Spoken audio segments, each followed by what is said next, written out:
Francisco Capella, del Instituto Juan de Mariana, y conmigo tengo a José Ignacio del Castillo, también del Instituto Juan de Mariana.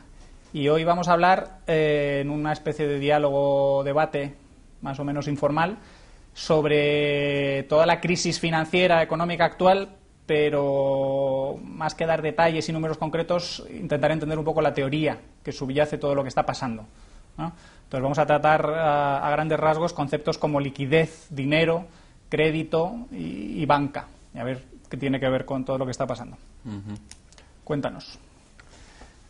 Pues bueno, empezando por el principio, lo que tenemos que tener claro es que aunque el dinero, la gente tiene la idea de que esencialmente los pagos que se hacen en efectivo y con una cosa que liquida la deuda, gran parte del dinero que se utiliza en realidad son promesas de pago. Lo que pasa es que esas promesas de pago últimamente son promesas de pago de un banco que las hace a la vista, pero que para poderlas cumplir a su vez tiene promesas de pago a más largo plazo. Entonces, en cuanto a esas promesas de pago de alguna forma se empieza a dudar de ellas o no se pueden colocar para que otra persona se subrogue en su situación, se extiende la inquietud, hay un problema con el crédito, se contrae el crédito, la gente ya no lo concede y a partir de ahí se desencadena toda la crisis. Bueno, esa sería un poco la idea fundamental. Hemos empezado muy fuerte y muy denso. Básicamente lo que quiere decir es que el dinero, incluso cuando no había billetes, cuando inicialmente había oro, pero luego aparte de oro había papeles que eran promesas de pago, y luego no solo hay esos papeles físicos, sino depósitos, o sea, apuntes en cuentas de la gente, o sea que hay... la cosa es bastante más complicada de lo que parece y que el problema ahora está, exacto, en que se ha creado demasiado dinero de ese, no sé llamarle sustitutivo o secundario, con bases poco firmes, porque los bancos no pueden hacer frente a esas promesas que tenían, por lo que nosotros llamamos descalce de plazos. Habían tomado prestado a corto y ellos, a su vez, habían prestado a largo. Para aclarar todo esto, empecemos un poco por el concepto de liquidez. Bueno, el concepto de liquidez es el que subyace al concepto de dinero. O sea, superando el primer estadio, que prácticamente dura poquísimo, en el cual se trocan las mercancías una contra otras y directamente las dos personas que adquieren lo que han cambiado lo consumen directamente. Si se quiere hacer un proceso indirecto, primero querer enajenar el bien que nos sobra y más adelante adquirir a otra persona distinta y en otro momento, otro lugar, en otro momento de conveniencia, lo que deseamos adquirir, pues ya nos planteamos que no todos los bienes son igualmente intercambiables e igualmente aceptados. Entonces siempre nos interesa enajenar a quien mejor precio nos ofrece, que no siempre es el que tiene la mercancía que nosotros deseamos, posicionarnos en aquella que tiene luego una demanda muy extensa y que puede ser enajenada fácilmente sin sacrificar valor, y finalmente, cuando nos interese, hacer la adquisición final. Entonces, a través de la liquidez ya se separan las operaciones de venta y de compra. Venta es cambiar un bien menos líquido por uno más líquido y compra es cambiar un bien más líquido por un bien menos líquido. Cuando la mercancía utilizada ya es generalizada en su uso y casi todo el mundo la reconoce y la utiliza fundamentalmente, ya podemos hablar de que es dinero. Pero eso no quiere decir que sea la única, ni que pueda revertir a un estadio anterior y otra se pueda poner en su lugar, o que a esos medios de intercambio líquidos se vayan añadiendo otros que sean muy similares. Entonces, liquidez, tal y como se define técnicamente normalmente, es una característica que tienen los bienes que depende de si te puedes deshacer de ellos, si puedes venderlos, si puedes ponerlos en el mercado, vendiéndolos a un precio relativamente estable, es decir, que no tengas pérdidas si aumentas mucho la cantidad de los bienes y también si lo difieres mucho en el tiempo, ¿no? Entonces, básicamente la liquidez mide un poco como la estabilidad en el valor de las cosas. O que puedas... Sí. Es decir, cuando la gente está buscando hacer trueques, pues obviamente lo que hemos dicho, es muy difícil que lo que el otro te ofrece sea justo lo que tú quieres. Pero quizás sea algo que no es del todo malo, que tú conoces a otro que tal vez lo quiera, o que sabes que existe un mercado en el que puedes volver a vender ese bien que has comprado. Entonces, los bienes más líquidos serían los que tienes más garantías de sufrir menos pérdidas, Eso es. de mantener mejor el valor, y eso al final quiere decir que ese valor es más estable. quizá porque es algo que es generalmente demandado en el tiempo por todo el mundo, o sea, que no tiene fluctuaciones grandes, que no tiene riesgos que de repente se pase de moda. También porque es fácilmente pues, reconocible por todo el mundo, que no hay problemas, y en el tiempo, bueno, eso, en el tiempo y en el espacio, exacto, que no es algo muy típico de un sitio. Sí, ante cualquier situación no está expuesto a shocks de oferta grande, sabes que es muy difícil que se inunde el mercado, siempre hay deseos. O sea, esencialmente el concepto de liquidez tiene mucho que ver con el concepto de utilidad marginal. O sea, decían que el mercado, pues cualquier bien tiene dos propiedades. Una es su utilidad y otra es su liquidez. Hay bienes que enseguida su utilidad marginal cae muy rápidamente. Menger ponía el ejemplo, por ejemplo, de las gramáticas de sánscrito. Las gramáticas de sánscrito, en cuanto tienes una y si como mucho ya no te interesan más, porque realmente para lo que solo te va a servir es si se te quema la otra o alguna cuestión. En cambio, con la sal, originariamente, pues sí que el interés era muy grande, porque realmente era el conservante de alimentos por excelencia, y si querías acumular alimentos necesitabas sal adicionalmente para ponerlo. Entonces, pues ahí se veía que la utilidad marginal caía más lentamente, o bueno, otra serie de bienes que... Además, el ejemplo de la gramática de sánscrito, o sea, lo que revela es que los bienes no líquidos son como tremendamente específicos. Claro. No son genéricos, mientras que los bienes son líquidos... Son específicos y normalmente de un uso. De un uso, ¿no? O sea, de algo... algo... muy pocos usos. Mientras que los bienes líquidos son como que valgo para todo, o que todo el mundo me necesita. No es algo de que el especialista en sánscrito igual quiere tener dos de eso, uno para su casa y otro para el trabajo, pero los demás no queremos ninguna. Bueno. Entonces, en esta búsqueda de la gente por bienes líquidos surge el dinero, que sería el bien más líquido. Eso es. Y que es el que tiene una serie de características, que muchas de ellas son objetivas, que hacen que mantenga el valor. Primero físicas, o sea, que no se estropee. Luego, que sea fácil de mantener, no que solo el bien mantenga el valor, sino que tú lo puedas almacenar fácilmente, ¿no? Luego, que sea almacenable, que su valor por unidad de volumen y por unidad de peso sea alto, ¿no? Para no tener que cargar con grandes volúmenes, con grandes cantidades de un bien. ¿Cuáles más? Pues que sea homogéneo, que sea fácilmente reconocible, lo que he dicho antes, que la relación entre el stock total y el flujo anual sea grande, es decir, que de un año para otro no se vea afectada muy grandemente la oferta. Bueno, los otros los has comentado tú: transportable, durable, Ajá. Interés, o sea, altamente deseado, o sea, que tenga interés previamente a ser utilizado como dinero, porque todo el mundo lo encuentre útil. Hay algunos bienes, que poseyendo algunas de estas características, y dado que el dinero actual, el papel moneda, solo posee algunas de ellas pero no otras, pues acaban teniendo parte de demanda monetaria. Y se me ocurría, por ejemplo, el caso de la tierra o de los inmuebles, que aunque no son portables, pero sí, por ejemplo, al tener una relación stock-flujo muy interesante, o ser muy duraderos o fácilmente conservables, pues para trasladar valor en el tiempo, y aun con sus carencias, pues son utilizados. Me gustaría ir un poco rápidamente a por qué al final el proceso espontáneo del mercado llegó a que los mejores dineros eran los metales preciosos, y más específicamente el oro y la plata. O sea, yo creo que si estudiamos un poco todas estas características de las que hemos hablado, luego tenemos que ver qué cosas hay en la realidad para ver si las escogeríamos como dinero o no. Entonces vemos las cosas que no son homogéneas, o que no son... O sea, que puedes tener varias unidades del mismo, pero que son muy diferentes. Pues, por ejemplo, libros. Los ejemplares de la misma edición de un libro son todos iguales, pero libros hay muchísimos. Luego, ¿qué vas a estar solo habiendo escogido un libro, ¿no? Luego, tienen que ser cosas divisibles. Es curioso que aquello de pecuniario, que se refiere al ganado, pero el ganado de divisible tiene realmente poco. Igual es que ganaba en la transportabilidad, pero por otra parte se movía solo, sí, pero por otra parte también se pierde el que lo tienes que mantener.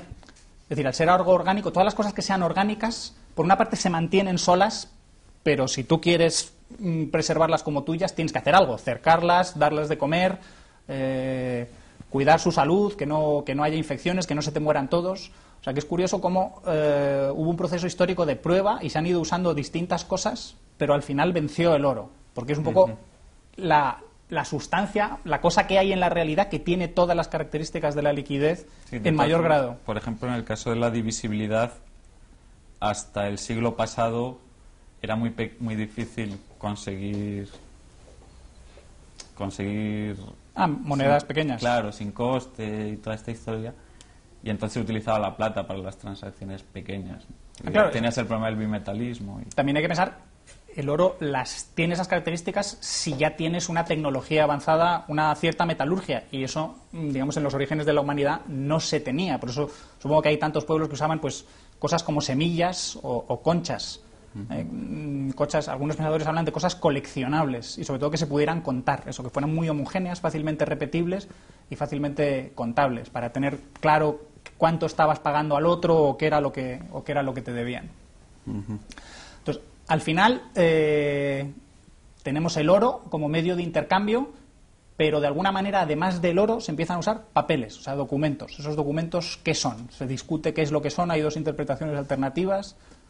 Sí. Bueno, o sea, lo primero que hay que tener claro es que antes de que aparezcan los bancos o cualquier otra cosa, las transacciones a crédito... Transacciones a crédito te refieres que no se cancelan inmediatamente, sino que hay una deuda pendiente. Eso es, pero incluso no las generadas a través de dinero, sino las generadas a través de entrega de mercancía, fiado y ya me pagarás.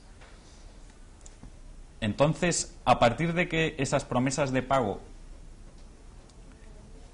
son emitidas por personas de las que no hay duda que las van a pagar a tiempo, porque son cumplidoras, porque no van a cambiar mucho las circunstancias, porque tienen bienes para hacerlo, pues la gente no tiene inconveniente tanto en aceptarlas como en empezar a moverlas.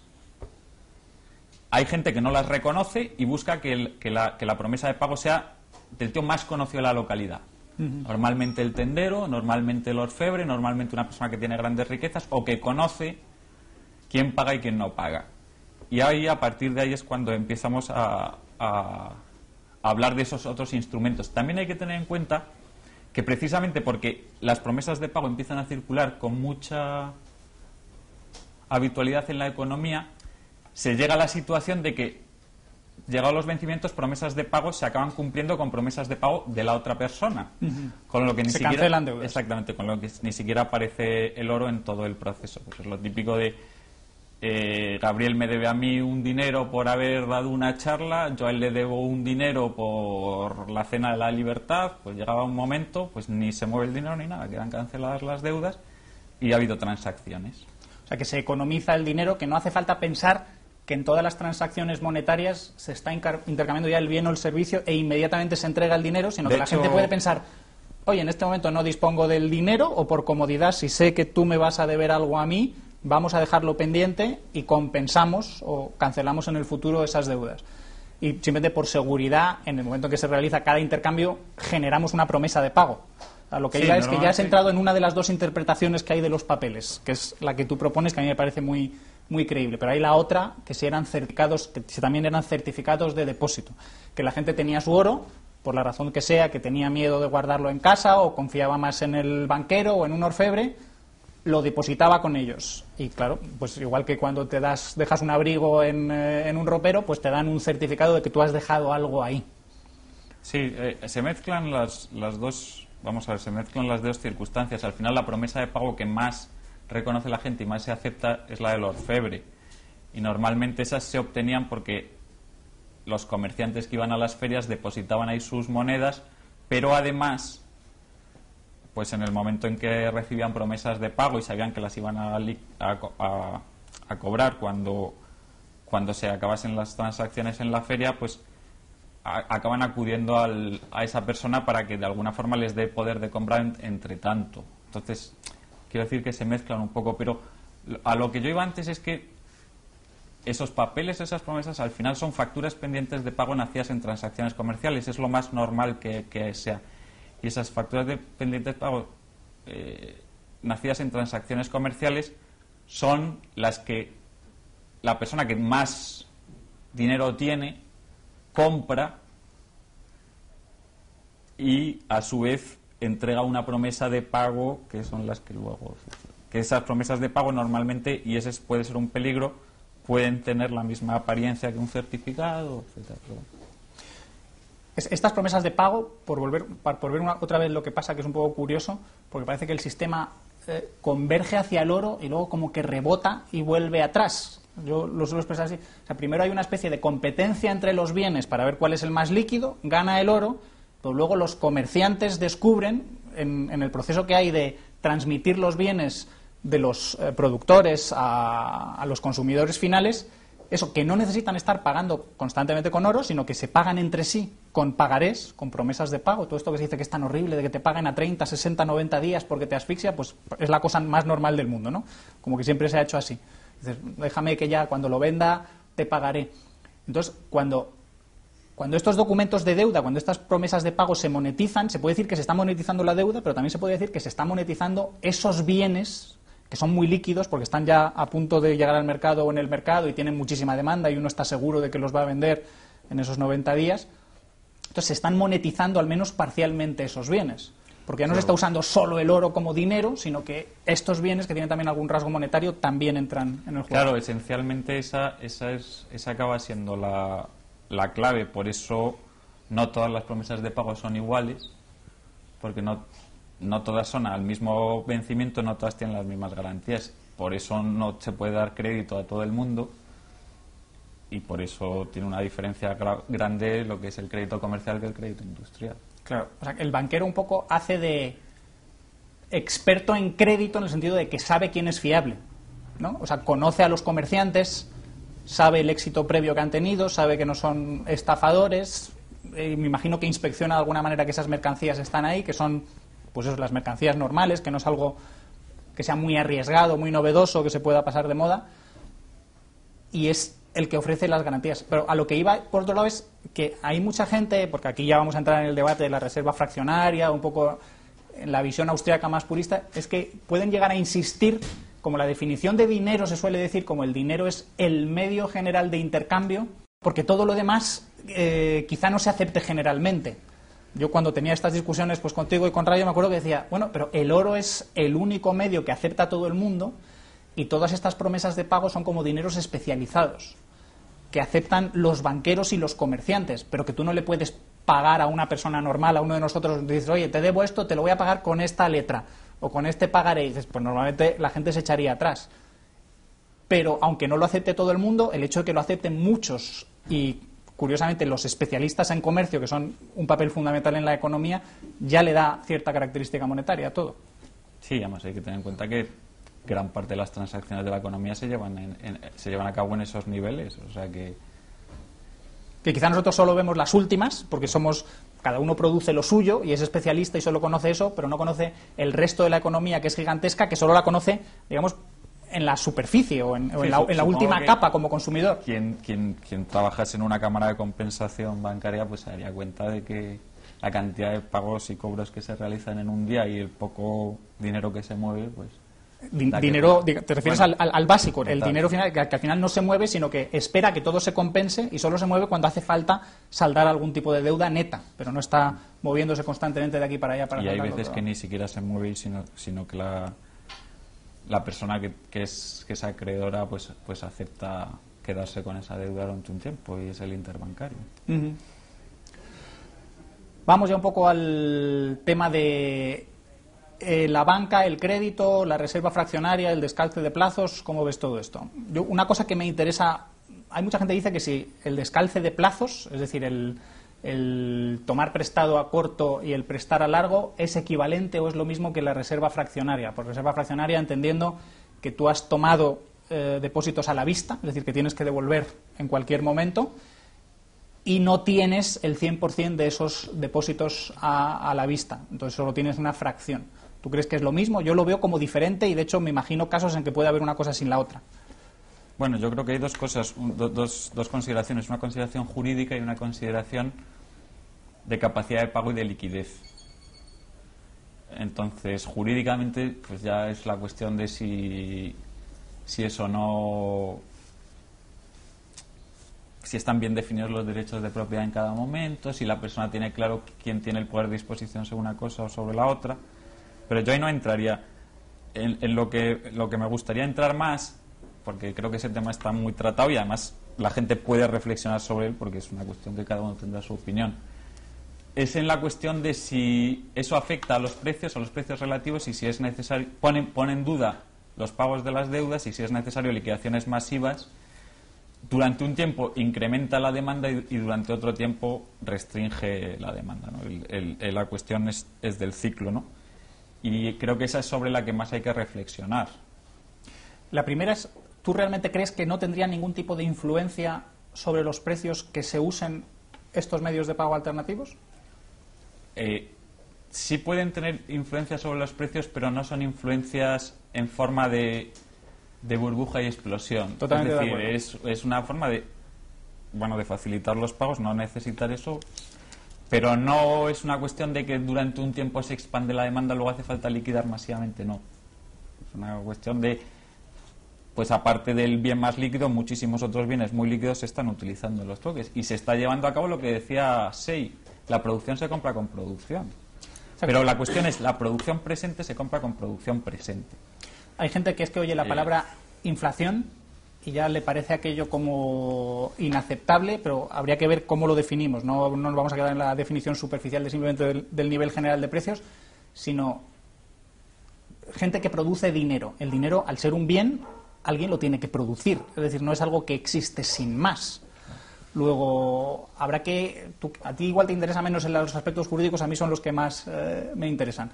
Decir que solo son los mineros de oro y solo las casas de la moneda, pues ya cuando lo acuñan, los que tienen derecho a producir dinero, o que solo ese oro, porque lo escogió espontáneamente el mercado, es el que es legítimamente dinero, a mí esto me parece equivocado. Mientras la gente acepte medios de pago, sean los que no sean robados, que no sean fraudulentos, cualquiera tenderá a ser dinero. Sí, además es el caso que he puesto yo antes de Gabriel y yo saldando deudas. Es que es como si a mí me dijesen, no, usted no está utilizando el dinero, vaya a vender otra cosa. Exacto. Y pague.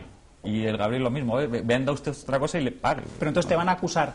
Claro, es que cuando tenemos el oro y el oro es muy estable y la relación entre el stock y el flujo del oro es la óptima, o sea, se produce muy poco oro adicional y el que hay no se destruye, se va acumulando de tal manera que su valor o su poder adquisitivo es muy estable, y dices, es que en el momento en que se empiecen a utilizar medios de pago adicionales, aquello va a generar más dinero, luego va a producir inflación.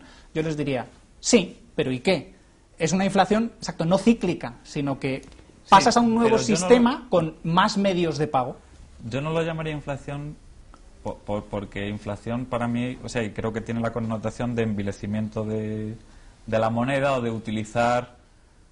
hacer pasar por dinero cosa que no lo sea, de peor calidad, y entonces ahí es donde tienes que tener cuidado, pero mientras esos bienes posean la liquidez de tener alta demanda, de ser liquidables sin pérdida, vamos. Y si decimos que hay posibilidad de que no pase nada, ¿cuándo es cuando se produce el desastre? ¿Cómo se produce el ciclo? Pues el ciclo se produce porque esas promesas de pago que aparentan ser líquidas en realidad no lo son. Y llegado el momento del pago, es necesario hacer o liquidaciones masivas o directamente aparecen los impagos.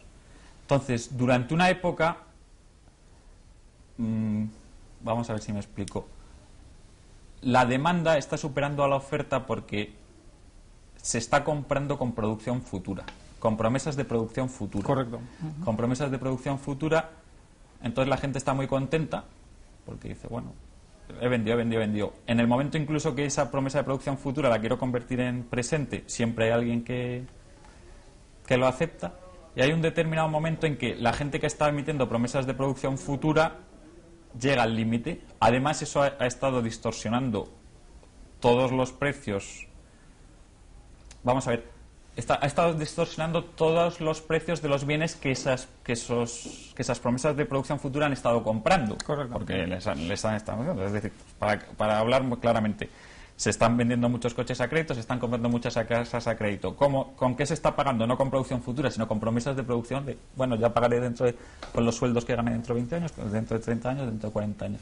Y eso, a su vez, altera los precios. Hay un momento en que esa gente que ha emitido todas esas promesas de producción no las puede atender.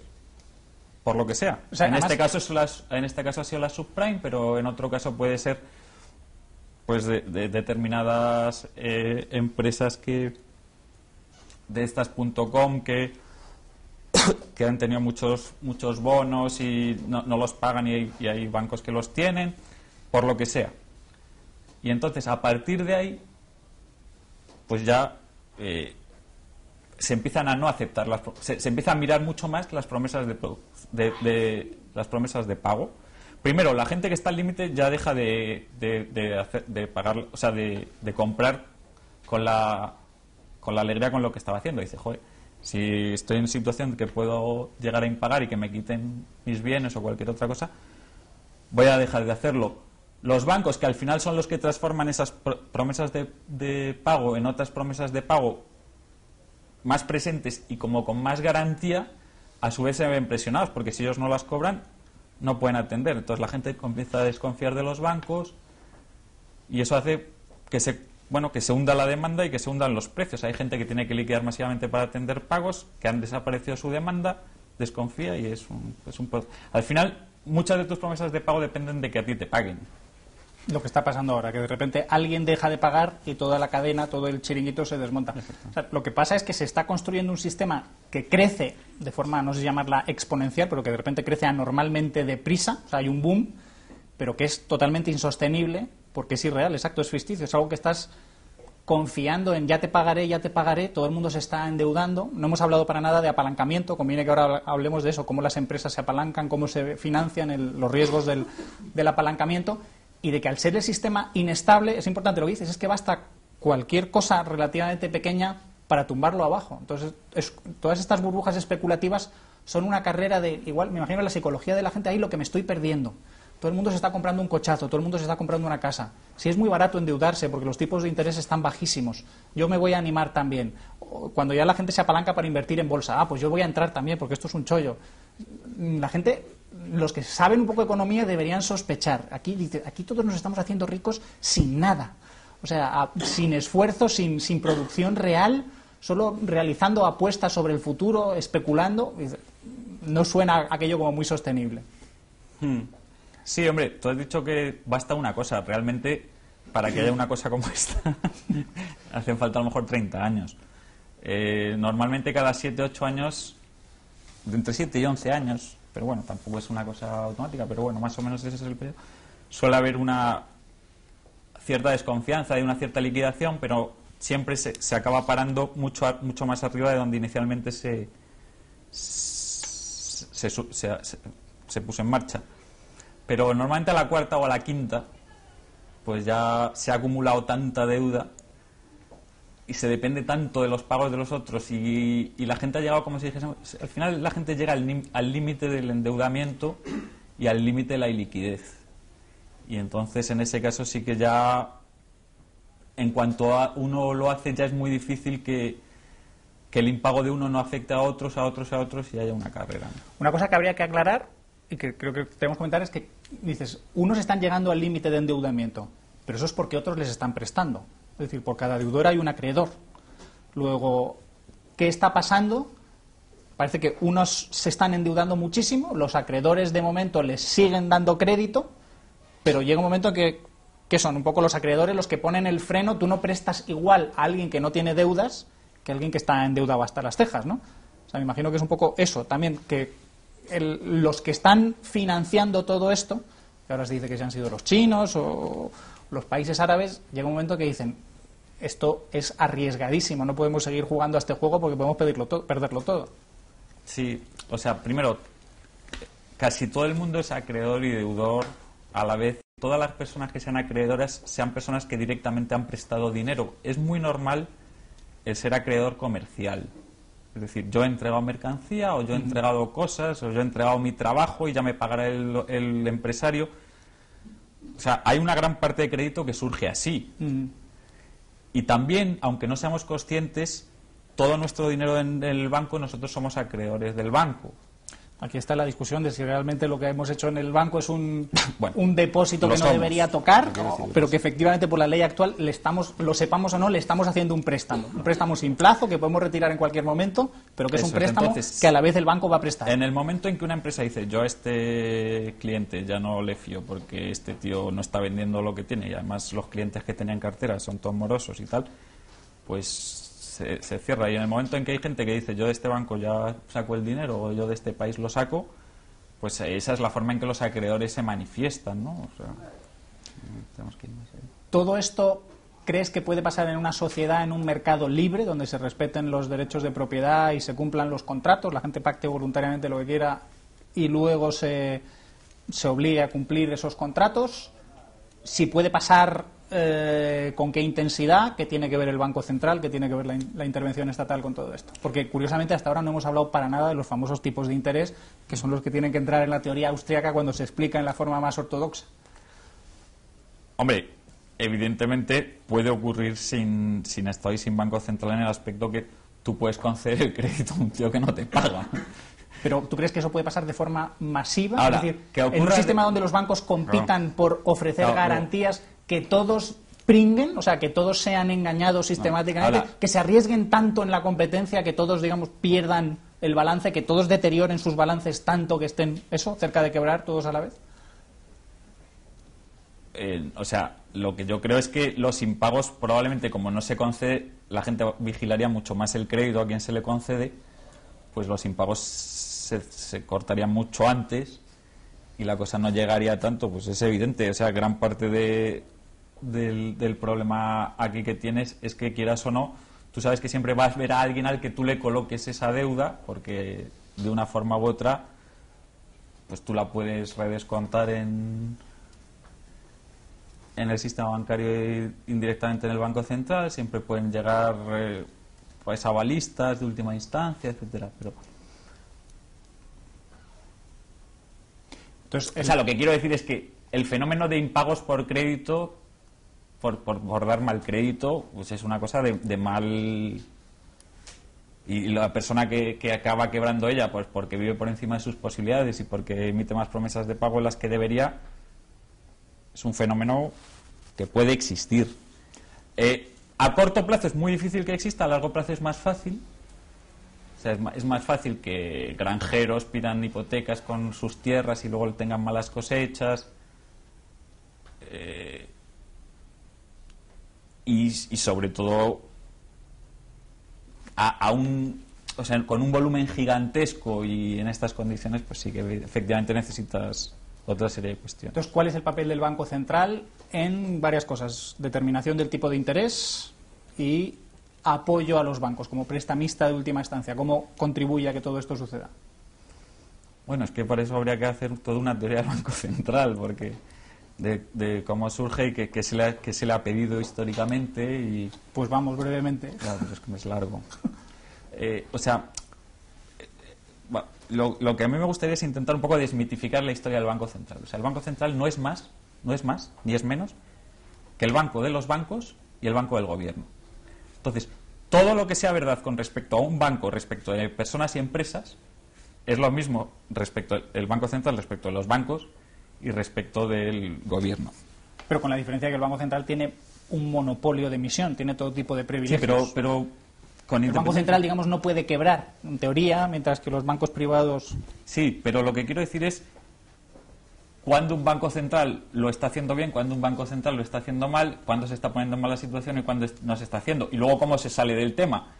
Un banco privado, ¿cómo sale de los impagos? Pues le pueden dar vacaciones bancarias, pueden obligar a que otro banco lo compre o directamente pueden coger al pollo y meterlo en la cárcel. O pueden directamente sus deudas rebajárselas porque se redefina la moneda. Y con el Banco Central lo mismo. Pero, o sea, lo que yo quería es ir a lo anterior, es decir, porque el tema es complicado. Si el Banco Central es el banco de los bancos y el banco del gobierno, pues igual que las personas llevan su dinero al banco, los bancos llevan el dinero al Banco Central. Y tienen sus reservas en el Banco Central. Exactamente. Y lo mismo que los bancos prestan a la gente y a las empresas, pues el Banco Central presta al gobierno. Luego el Banco Central, esencialmente, históricamente. Bueno, para prestar tiene que tener sus propios recursos, o sea que el Banco Central, eso a mí me gusta que lo expliques así. Sí, bueno, el Banco Central al final es un banco con recursos, como cuando se habla del Fondo Monetario Internacional, tiene sus recursos que se los ha dado alguien. Sí, tiene sus fondos propios, tiene los depósitos de los bancos y luego puede emitir promesas de pago cuando compra la deuda del gobierno, si esas promesas de pago la gente las acepta pensando que puede convertirlo en el dinero que ellos quieran cuando quieran, ¿no? Si el Banco Central presta a alguien que no se lo paga, pues difícilmente podrán los bancos coger el dinero del Banco Central y atender a sus depositantes. Ese fue, por ejemplo, el caso de Argentina, donde el Banco Central se cargó con deuda del Estado, la deuda del Estado se impagó. Entonces, claro, la gente fue a retirar su dinero y, pero ¿cómo lo vamos a retirar si no le están pagando? No hay dólares, pues esa es la cuestión. Entonces, eso por un lado. Por otro lado, como el Banco Central es el banco de los bancos, no solo ahí tienen ellos sus reservas, sino que los bancos piden prestado al Banco Central. Entonces, también el crédito que le da a los bancos el Banco Central a los demás bancos importa qué cantidad le da y contra qué calidad. Y entonces ahí pasa otra vez lo mismo, igual que un banquero normal, si presta mucho y presta mal, se pone en problemas, pues lo mismo ocurriría en este caso. Pero entonces parece que cabe la posibilidad, obviamente, es obvio que el Banco Central lo puede hacer peor o mejor, pero tú llegas a decir que lo podría hacer bien, es decir, un monopolista de última instancia sin competencia y con todo tipo de protecciones legales de que te vamos a salvar, no puedes caer, ¿realmente crees que lo puede hacer bien?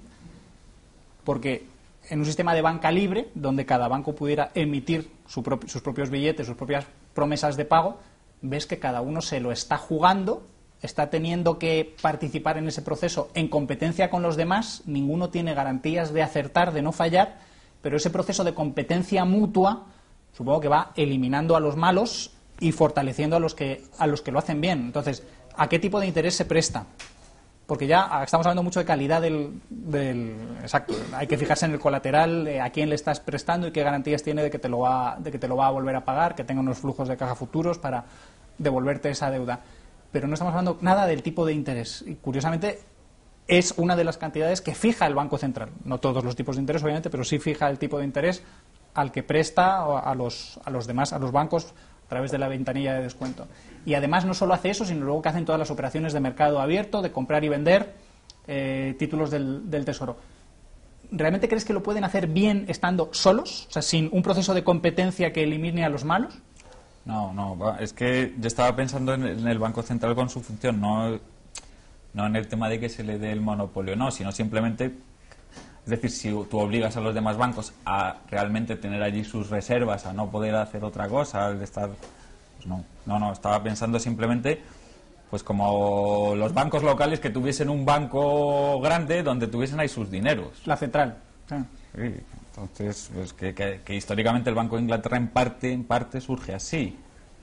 Bueno, entonces era simplemente esa consideración, ¿no? La otra ya es otra cosa distinta, porque aquí de lo que se trata es de que los pasivos del Banco Central pasen necesariamente, o sea, se le dé el monopolio de no atender los compromisos que ha adquirido, se le dé carácter de moneda oficial, los otros bancos estén obligados a tener allí sus reservas y bueno, otra serie de cuestiones que ya son mucho más complicadas. Con respecto al tipo de interés, es otra vez lo mismo, es decir, el Banco Central puede fijar el que quiera, pero tiene unos límites. Eso tiene consecuencias, claro. Es decir, si lo baja, más gente va a pedir prestado. Primero, tú no puedes prestar más allá de tu capacidad de préstamo y al mismo tiempo de tu capacidad de que los pasivos tuyos la gente los acepte. Porque claro, o sea, si por así fuera, pues los bancos los tendrían siempre, el Banco Central siempre al 1%. Claro, pero claro, eso no te dice que la gente no haya una huida directamente de tu moneda, ¿no? Es decir, bueno, es que usted me está aquí emitiendo papeles sin más, pero... Pero entonces, ¿tú dirías que el Banco Central claramente ha tenido un papel en esta crisis? ¿O Alan Greenspan se disculpa diciendo que han sido los chinos que se han dado un atracón de ahorro, que todo ese ahorro ha ido hacia Estados Unidos y que, claro, tanto ahorro, tanta oferta ha bajado el tipo de interés, que no fueron ellos, que ellos no fueron responsables, sino que simplemente reaccionaron a todo ese exceso de ahorro que no encontraba inversiones adecuadas? Y bueno, hay gente que defiende, algunos liberales defienden a Alan Greenspan diciendo que su política de tipo de interés fue acertadísima, porque empiezan a mirar que si masa monetaria, dicen, Henderson y Hamel dicen que esto es un sistema de banca libre habría funcionado exactamente igual. O sea, Greenspan estaba tratando de imitar al oro. Ya, hombre, yo creo que bastante problema ha sido el arbitraje de plazos. Ese ha sido un problema muy grande. Yo no sé si la función del Banco Central, además de fijar un tipo de interés, es luego examinar la propia solvencia de todo el sistema financiero y ver que si los fondos de maniobra sistemáticamente se están deteriorando, pues es que... Eso puede... lo que quiero decir es que si tú estás dando dinero sistemáticamente a corto plazo, porque claro, la otra posibilidad hubiese sido esterilizar directamente todo ese dinero, que es lo que antiguamente se hacía, se entraba mucho oro, porque dicen, es que estos en cuanto vean oro se van a poner a prestarlo como locos. Una posibilidad es esterilizarlo, pero otra es directamente decir, mira, es que pues los bancos tienen que hacer como el resto de las empresas, casar plazos y... ¿Cómo lo esterilizarían? O sea, ¿cómo consigues esterilizar si te entra pues en ese muchísimo caso dinero? Puedes elevar el coeficiente de reserva, puedes hacer miles de cosas. O sea, que hay otras estrategias posibles. Algo que a mí me parece especialmente grave es que la transformación de plazos a la gente le parece lo más normal del mundo. Y a gente que se supone que son muy buenos economistas, muy buenos liberales, que no quiero dar los nombres, pero te explican que lo que los bancos hacen es tomar prestado a corto y prestar a largo y no le ponen ningún pero, no ven ningún problema. Incluso algunos vehementemente te dicen que si no hicieran eso la economía no podría crecer. Sí, es un desastre. Yo no sé si han llevado las finanzas de alguna empresa o incluso de una familia, porque es que si tú tienes que pagar todos los meses el alquiler y tal, y te pones a comprar acciones, pues hombre, tienes un problema, que es que como te bajen algo no las puedes pagar, ¿no?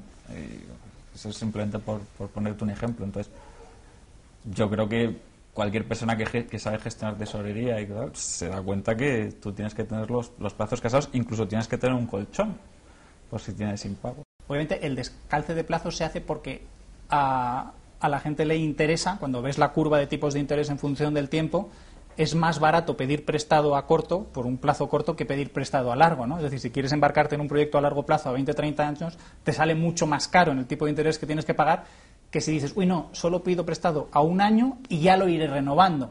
Entonces, lo que estás es intercambiando dinero por riesgo, pero ese dinero se ve, lo que no se ve es el riesgo que se va incubando en el sistema, como todo el mundo se va arriesgando y en el momento en que se deje de pagar, el sistema se desmonta. Sí, es riesgo y es tiempo. Es riesgo y es tiempo. Es decir, la gente habla alegremente de hay ahorro. La cuestión es que no es hay ahorro. Hay ahorro a determinados plazos. Hay dinero a corto plazo, saldos de tesorería. Claro. O sea que tú... Pero incluso aunque hubiese ahorro a 2 años, no es ahorro a 50. Exacto. Entonces, y lo mismo, no todos los proyectos son igualmente seguros o inseguros, quiero decir. No es lo mismo construir unas casas para una población que está creciendo, que sabes que más las puedes vender mejor, que ponerte a financiar a un tío que te promete que te va a descubrir la vacuna del SIDA en 6 años y no tiene ningún credencial. Y no sabes si aquello va a tener éxito Claro. o no. Exacto, no es lo mismo financiar circulante de una empresa que ya está funcionando, que se trata de hacer lo mismo, que financiar nuevos proyectos de inversión que no sabes cómo van a salir y además van a tardar bastante en el tiempo. Entonces, coger el dinero a corto plazo, a muy corto plazo, y meterlo a más largo plazo y con más riesgo, pues evidentemente durante un tiempo es rentable. Eso es así. De hecho, en la época del boom, pues eso es lo que se hace normalmente y eso es lo que hace que se vaya aplanando la curva de tipos y que la prima de riesgo baje y que luego al revés, durante la recesión como vemos ahora, pues es lo contrario. La prima de riesgo de estas cosas a largo plazo de empresas pues se dispara para arriba. A ver si podemos analizarlo ahora un poco desde el punto de vista del apalancamiento. O sea, cuando una empresa se financia, una empresa, bueno, una familia, para comprar una casa, lo que sea, dice, primero se trata de ver cuáles son mis recursos propios y con esos son con los que lanzo el proyecto productivo o la compra de la vivienda, lo que sea, y si no me da, si no tengo un número suficiente de accionistas o con mis propios recursos, pues recurro al mercado de deuda, emito bonos o pido que un banco me preste dinero. Entonces se supone que hay un grado de apalancamiento más o menos óptimo que ahora se dice que se ha excedido. O sea que ya la gente que apalancamientos 1 a 30 pues que eran ridículos, que eran totalmente exagerados. Eso es. Bueno, el apalancamiento se puede ver desde varios puntos de vista. Si si la rentabilidad de tu negocio, porque tú has dicho, no tienes recursos propios y entonces te endeudas, no necesariamente. Puede que haya mucha gente que quiera ser socia tuya, pero... Eso sería acciones, o sea, emites Claro, acciones. que quiera ser socia tuya, pero dices, sí, porque tú tienes un spread muy bueno. Tú tienes un negocio que compras por 20 y siempre estás vendiendo por 50 y lo estás haciendo sistemáticamente. Estás sacando más del 100% en todas tus compras y ventas. Y eso lo haces en 6 meses a lo mejor.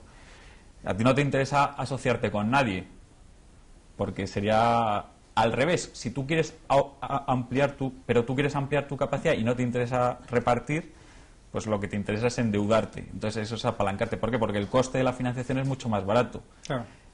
Con lo que si por cada unidad por cada 20 que tú coges, recibes 50, es decir, 30 de más, pero solo tienes que pagar 2 en coste, pues lo vas haciendo más y más.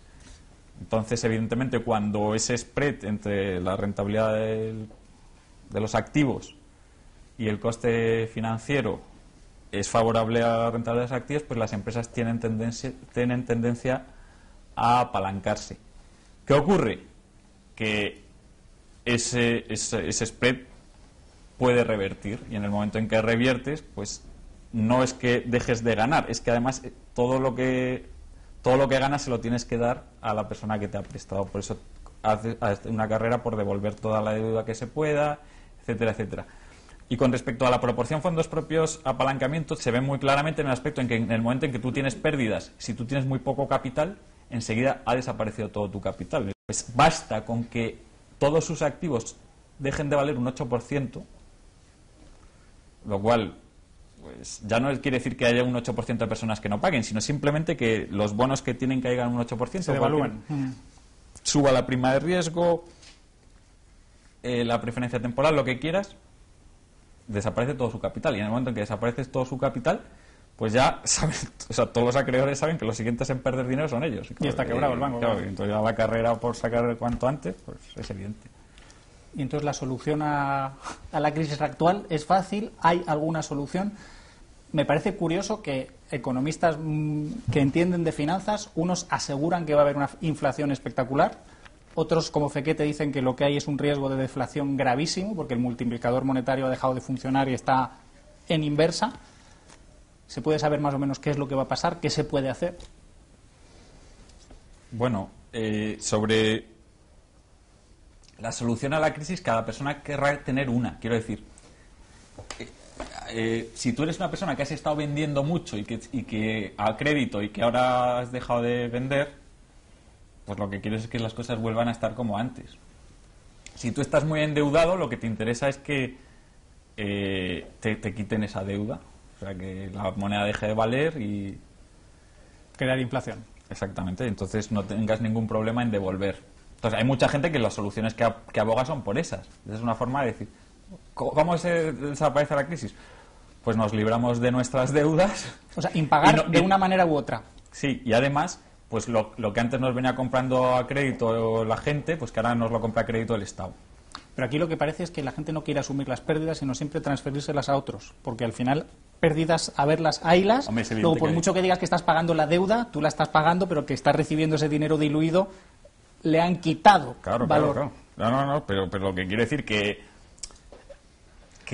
ver la sociedad como una cosa holística y tal, o sea, al final tú te encuentras que la gente lo que está diciendo es sálvame a mí. Claro. Sálvame a mí. O sea, yo tengo aquí no sé cuántas 1000 viviendas invendidas y que me las compre el Estado. O yo tengo aquí estas cosas que no me las quiere nadie, pues que... O pues eso, veis unos tíos, no, pues que reparten el dinero, que lo tiren de los helicópteros o que los anulen, o bueno. Ahora se está hablando incluso de una lotería monetaria negativa, que me sorprende que haya gente que no haya visto, ya lo comentaré luego, que eso en realidad no tiene ningún efecto. O sea, hay poquísimos billetes. No, aparte que haya poquísimos, porque si es aleatorio, si destruyes un 10% de los billetes, el otro 90% automáticamente sube su poder adquisitivo. O sea, que te da un poco igual. Pues la gente, si tiene miedo a perder billetes, pues simplemente los deposita y en vez de usar billetes usa depósitos. Tendrías que tener la misma proporción de todos los números, porque si claro, todo exacto. tu dinero está en el billete, el problema tú sería lo pierdes todo y el otro lo gana, ¿no? ¿Cómo se adapta todo? Sí. Tendrías que mantener los flujos ahí. Habría riesgo. Si tú tienes solo de un número y te toca, lo has perdido todo. Si tienes de todos los demás números, has salido ganando. Pues nada, eso ha sido todo. Muchísimas gracias, José Ignacio.